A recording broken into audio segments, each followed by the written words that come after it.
Assalamualaikum warahmatullahi wabarakatuh. Alhamdulillah wassalatu wassalamu ala Muhammad ibn Abdillah wa ala alihi wa ashabihi wa mawalah, la haula wa la quwata illa billah. Para mahasantri kampus YIN yang saya banggakan, alhamdulillah wa syukurillah, kita bertemu kembali pada kajian kitab Fathul Mu'in. Semoga setiap kajian membawa manfaat, keberkahan, dan diridhoi oleh Allah Subhanahu wa Ta'ala. Bismillahirrahmanirrahim. Halaman 24 untuk kitab I'anatul Talibin.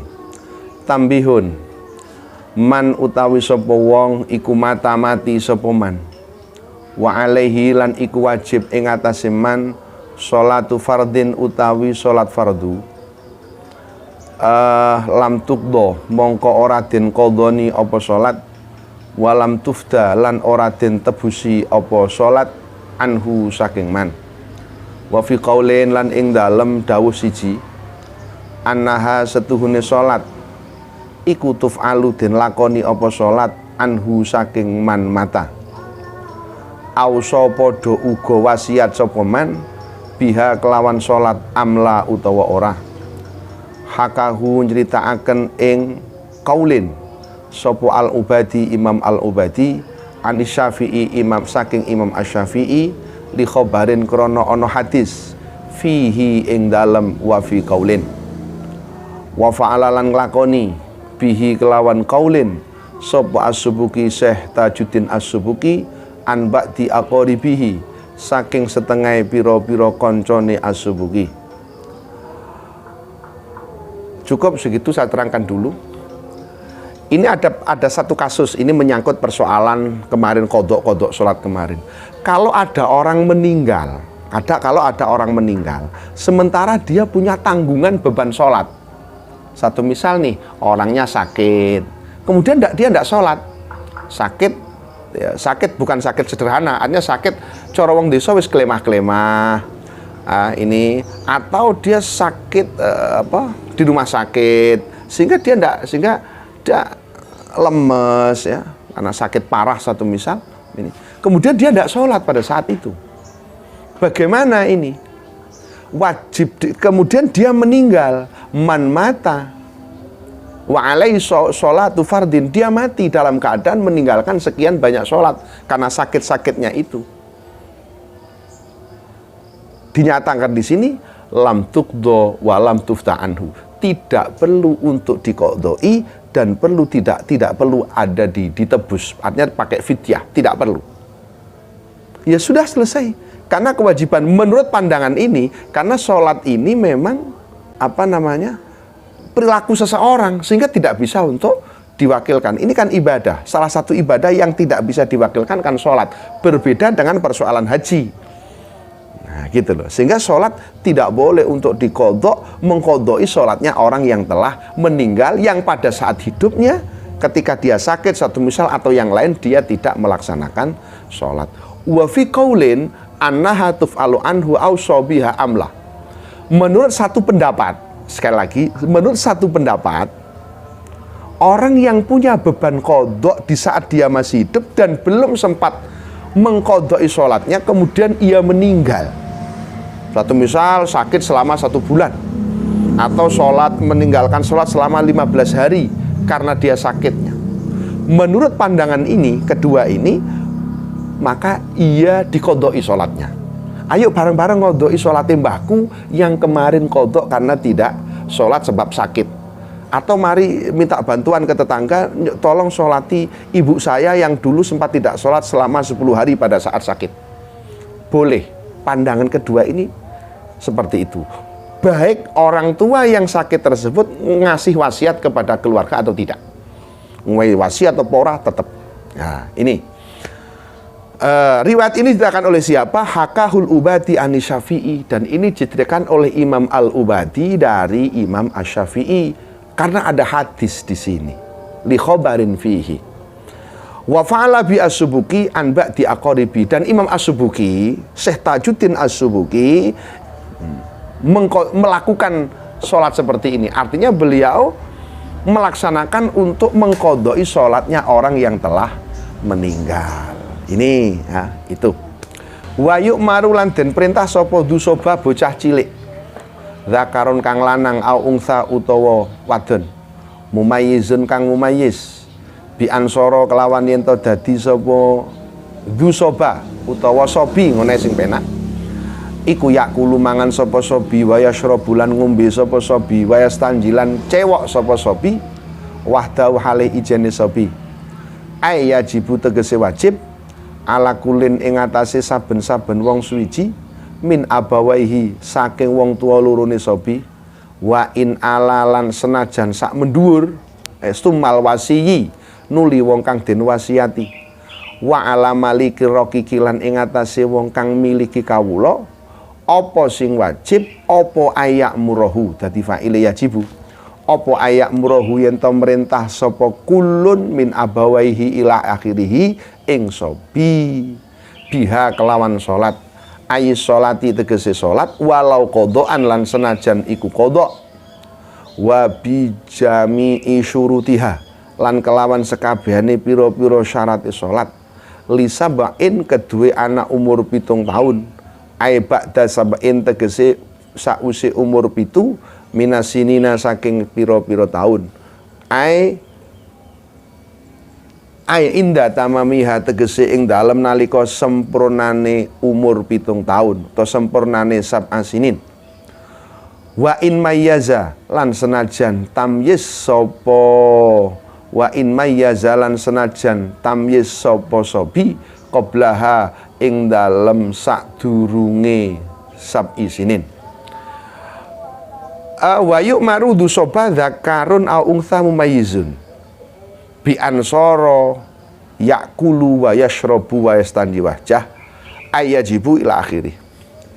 Bagi anak kecil baik itu laki-laki atau perempuan yang sudah tamyiz, ukurannya dia bisa makan sendiri, dia bisa minum sendiri, bisa cewok sendiri. Nah, ini bagi orang tua ini diwajibkan untuk memerintahkan anak-anak tersebut sak mendur termasuk kakek neneknya juga para pemilik budaknya untuk memerintahkan mereka melaksanakan sholat di saat usia mereka 7 tahun. Nih, jadi kuncinya di umur 7 tahun. Jadi ketika anak itu umur 7 tahun, baik laki-laki maupun perempuan, kedua orang tua termasuk kakek dan neneknya, saudara-saudaranya itu ya, termasuk kakek dan neneknya, ini berkewajiban untuk memerintahkan anak-anak ketika umur 7 tahun itu dianjurkan, disarankan agar mereka untuk segera melaksanakan ibadah sholat. Berarti nek ngono piye? Sebelum umur 7 tahun anak-anak kalian ya, sebelum umur 7 tahun anak-anak kalian harus sudah diajari tentang sholat. Bagaimana cara sholat yang benar, bagaimana wudhu yang benar, bagaimana sholat yang benar. Itu umur 7 tahun diwarai, sehingga ketika usia 7 tahun dia sudah bisa sholat. Tapi gak cukup iso sholat dok, diperintahkan untuk melaksanakan. Jangan hanya diajari tentang bacaan sholat, tapi tidak segera untuk diperintahkan melaksanakan ibadah sholat. Belajar ilmu sholat penting, tapi mengamalkan tentang sholat itu juga jauh lebih penting, gitu loh. Bismillahirrahmanirrahim. Wayam bagilan patut ma'asi ghatil amri sartane bentuk perintah opo atah didu meden-medeni wayadribulan mukul sopo wayudrobu lan den pukul sopo sobi dzarban kelawan pukulan ghaira mubarihin kang orang nglarakaken wujuban kelawan wajib miman saking wong dzukira kang den tutur sapa man alaiha ing atase ninggal salat ai ala tarkiha tegese ing atase ninggal salat walau qadhaan lan senajan iku qadha au tarka syartin utawa ninggal syarat min syurutiha saking pira-pira syarate salat li asrin kedue anak umur 10 tahun ai ba'da stikmaliha tegese ing dalem sause sempurnane asrin lil hadisi krana ana hadis as-sahihi kang sahih lil hadisi krana ana hadis as-sahihi kang sahih. Rupane murru padha perintah sira kabeh as-sabiya ing bocah bisolati kelawan nglakoni salat. Idza balagha nalikane tumeka sapa sabi sab'a sinina ing umur 7 pira-pira taun. Wa idza balagha lan nalikane wis tumeka sapa sabi asra sinina ing umur 10 pira-pira taun fadribuhu mongko mukula sapa sira kabeh ing sabi alaiha ing atase salat. Alaiha ing atase salat. Kasaumin kaya dene wajibe poso atau kohu kang kuat sapa sabi ing saum. Fa innahu mongko setune sabi iku yuk maru den perintah sapa sabi bihi kelawan saum lisabain krana umur 7 taun. Wa yudrabulan den pukul sapa sabi alaihi ing atase ninggal saum li asrin krana umur 10 kasolati kaya dene salat. Oke. Wayam bagi ma'asidul amri at-tahdid wa yudrabu dorban sampai akhir itu. Bagi kedua orang tua dengan cara rodok ngeden-ngedeni, memberi peringatan agak keras, ya, bukan bahasannya kok terus berlebihan, ndak, diberi peringatan agak keras, kalau perlu disabet, ukur-ukur nak nyabet. Ini anak tersebut kita sabet, kita beri peringatan dengan cara yang keras jika mereka telah berani-berani untuk tidak melaksanakan sholat di saat usia mereka 10 tahun. Jadi nak umure ku wis ana 10 tahun, orang tua boleh memberi peringatan agak keras. Ayo sholat.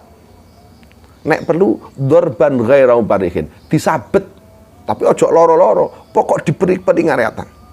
Ayo budal sholat. Anak-anak kita akan segera melaksanakan sholat. Inilah. Ini berdasar hadis Rasulullah. Kata Nabi, murru as-sabiya bis-shalah idza balagha sab'a sinin. Perintahlah anak-anakmu untuk melaksanakan sholat ketika mereka telah berusia 7 tahun. Wa idza balagha asra sinin fadribuhu 'alaiha.